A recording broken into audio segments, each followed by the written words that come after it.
Hello Sivaranjani ma'am, ఎలా ఉన్నారండి? బాగున్నామా? How are you? Very nice ma'am. మా ఫాదర్ కోవిడ్ టైంలో టైఫాయిడ్ వచ్చిందనమాట.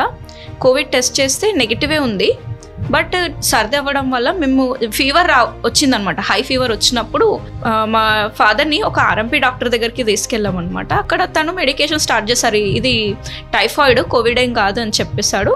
దెన్ ఆ మెడికేషన్లో ఉన్నప్పుడే ఒక 4 days మినిమం ఆ కోర్స్ అనేది ఉంటుంది కదా టైఫాయిడ్. డైలీ వచ్చి ఇంజెక్షన్స్ ఇస్తున్నాడు, బట్ స్టిల్ ఎక్కడో కఫ్ అనేది స్టార్ట్ అయింది. అది కాస్త కొంచెం సివియర్గా అవ్వడం స్టార్ట్ అయింది. మేము జస్ట్ టైఫాయిడే కదా, కోవిడ్ లేదు కదా అని అనుకున్నాము. ఇలా కఫ్ వస్తుంది, మరి ఏం చేయమంటారనంటే కఫ్ సిరప్ తీసుకొచ్చాడు ఆ డాక్టర్. ఇంటి దగ్గర డాక్టర్ అనమాట. He is an RMP doctor. But end of the day చూసుకుంటే మా రిలేటివ్స్కి కాల్ చేసి ఇలా అవుతుంది, అసలు ఏంటి అర్థం కావట్లేదు, తగ్గట్లేదు అని అంటే, అప్పుడు ఆక్సిమీటర్ తీసుకోండి, ఫస్ట్ ఇలా ఉంటుంది, ఫస్ట్ చెక్ చేయండి. దెన్ అప్పుడు చూస్తే 85 ఉంది ఆక్సిమీటర్లో సాచురేషన్ అనేది, ఆక్సిజన్ అసలు సప్లై సరిగా అవ్వట్లేదు. అప్పుడు స్ట్రగుల్ అవుతున్నాడు డాడీ. అప్పుడు మాకు అర్థమైంది, లేదు ఈ ఆర్ఎంపీ డాక్టర్ దగ్గర కాదు, ఇంకెక్కడన్నా వెళ్దామని వెళ్తే ఇది చాలా సివియర్, మీరు సిటీకి తీసుకెళ్ళండి, ఇది చాలా క్రిటికల్ కేస్ అని ఆన్ ది స్పాట్ చెప్పగానే 1 kilometer ఉంటుంది సిటీ. ఆన్ ది స్పాట్ మేము బయలుదేరామన్నమాట. వెళ్ళిన తర్వాత అక్కడ ఎక్కడ చూసినా డాక్టర్స్ ఏమంటున్నారు, బెడ్స్ అన్నీ ఫుల్గా ఉన్నాయి, అసలు ఖాళీ లేవు, సిలిండర్స్ లేవు, ఆక్సిజన్ సిలిండర్స్ లేవు మా దగ్గర అని అన్ని చోట్ల సిటీస్లో చూసాం. అంటే ఇది జరిగిందంతా నిజామాబాద్ డిస్టిక్లో అనమాట. సో ఫైనల్గా ఎక్స్రే తీస్తే ఆ లంగ్స్ అన్నీ అప్పటికి చాలా ఖరాబ్ అయిపోయినాయి, అసలు ఎక్కడ కూడా ఛాన్స్ లేదన్నట్టుగా ఉంది. లేదమ్మా ఇంకా మేము హోప్స్ వదులుకోవాలి, ఓన్లీ 1-2 days ఉంటారు ఈ పర్సన్, మేము తీసుకోలేము, మేము జాయిన్ చేసుకోలేమన్నారు. దెన్ మీరు హైదరాబాద్ తీసుకెళ్లాల్సిందే, ఇక్కడైతే మేము చెయ్యము అని అన్నారు. నా ఆన్ ది స్పాట్ మా మమ్మీ నిజామాబాద్ నుంచి హైదరాబాద్ రావడానికి ఒక 4 hours స్పెండ్ చేయాల్సి ఉంటుంది. అంబులెన్స్లో ఆ నైట్ మా మమ్మీ మా డాడీని తీసుకొని, నాకు నా చిన్న బేబీ ఓన్లీ 2 months అనమాట. అప్పుడు డెలివరీ అయినాక 2 months బేబీ, మా మమ్మీ వాళ్ళ ఇంట్లోనే ఉన్నాను నేను. సో ఆ సిచ్యువేషన్లో ఇంట్లో ఒక్కదాన్నే ఉన్నాను. ఐఎమ్ ద ఓన్లీ డాటర్ అనమాట. మా మమ్మీ డాడీ ఇంకా హాస్పిటల్కి వెళ్ళిపోయారు, నేను ఒకదాన్నే.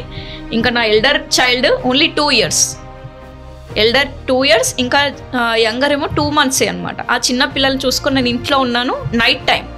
ఓకే, మా మమ్మీ ఒంటరిగా మా డాడీని తీసుకొని వచ్చింది. దెన్ మా హస్బెండ్కి తెలిసిన డాక్టర్స్ అన్నీ, హాస్పిటల్స్ అన్నీ తిరిగి ఆ నైట్ 2 o'clock 3 o'clock ఆ టైంలో సర్చ్ చేస్తే ఓమ్ని హాస్పిటల్లో ఛాన్స్ దొరికిందంటే బెడ్ రెడీ చేసి అంతవరకు ఉంచారు.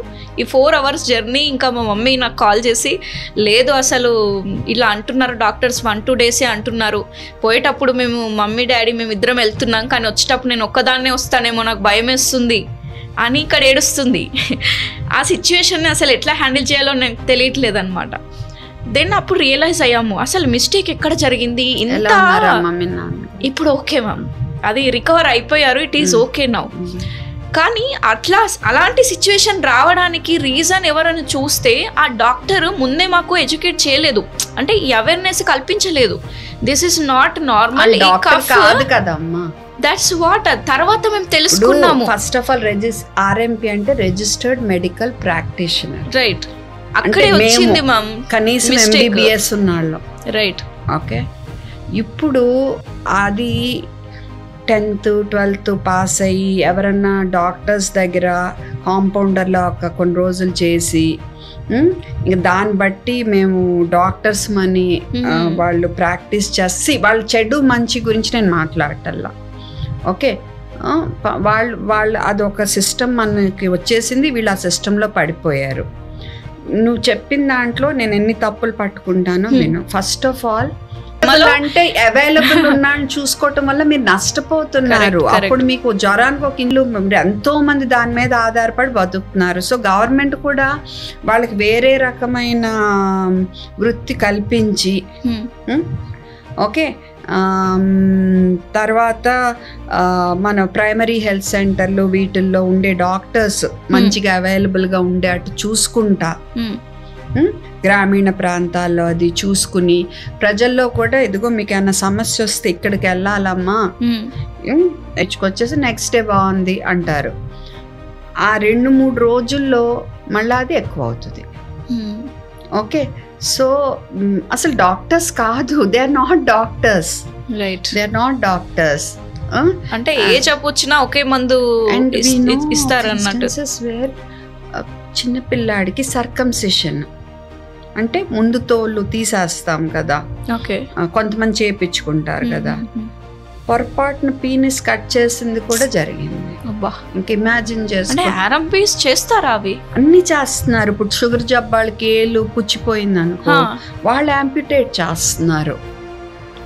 Okay, and deliveries, I mean like చాలా ఘోరంగా ఉంది పరిస్థితి. నష్టపోయేది పాపం పేద ప్రజలు అందరికంటే. అవును, అందరికంటే. మీరు చదువుకున్న వాళ్ళు, మీ వాళ్ళు కూడా అలాగే వెళ్ళారు కదమ్మా. అంటే లైక్ అంటే చిన్న చిన్న వాటికి వెళ్తాం కదా, ఇదే చిన్నది కాదు. పెన్నీ వైస్ పౌండ్ ఫులిష్ అనేది ఎందుకు వచ్చింది? మనం చిన్నది అనుకుంటాం, కొంతలో అయిపోద్ది అనుకుంటాం, ఆర్ మనకి ఈజీగా వాళ్ళ ఇంటికి వస్తున్నారు అనుకుంటాం. ఇప్పుడు ఈ డాక్టర్ ఏంటి ఫోన్ చేసిన ఎత్తదు, మనం ఏం కోసం అయితే హాస్పిటల్కి వెళ్ళాలి, వీళ్ళైతే మన ఇంటికి వస్తున్నారు అనుకుంటాం. Easy available. బట్ ఇన్ని చోట్ల చెడు మంచి ఉంటారు. అవును, మాలో ఉంటారు. ఫస్ట్ ఎయిడ్ వరకు అయితే ఓకే, కానీ దాని తర్వాత డబ్బులు ఎలా వస్తాయి? అప్పుడు ఫస్ట్ ఎయిడ్ పేరెంట్స్ నే నేర్చుకోమంటున్నాగా. కరెక్ట్. ఇన్ఫాక్ట్ గవర్నమెంట్ కూడా ప్రతి హై స్కూల్లోనూ ఫస్ట్ ఎయిడ్ నేర్పిస్తే తరతరాలకి అది పాతుపోద్ది ఫస్ట్ ఎయిడ్. అప్పుడు నువ్వు ఇంకా ఏం రన్ చేసుకుంటావు? ఫస్ట్ ఎయిడ్ కోసం నీ దగ్గరికి ఎవరు వస్తారు?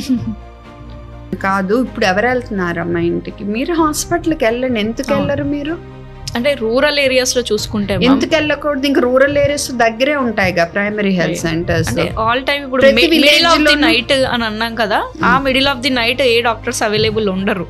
ఉండేట్టు చూడాలి గవర్నమెంట్. అక్కడ పోస్టింగ్ పెట్టినప్పుడు ఉండేట్టు చూడాలి. మరి అయితే రైట్, మరి నన్ను అడగొచ్చు, మరి నువ్వు వెళ్ళి కూర్చోవచ్చు. కానీ కొంతమంది ఇప్పుడు కామెంట్లు వేస్తారు, నేను ఇక్కడ ఉండాలని నిర్ణయించుకున్నా, నేనున్నా, నేను గవర్నమెంట్ సర్వీస్లో లేను, నేను ఒక స్టెప్ తీసుకుని గవర్నమెంట్ సర్వీస్ కాదు, నేను ప్రైవేట్గా ఉందామనుకుని నేను కష్టపడ్డాను.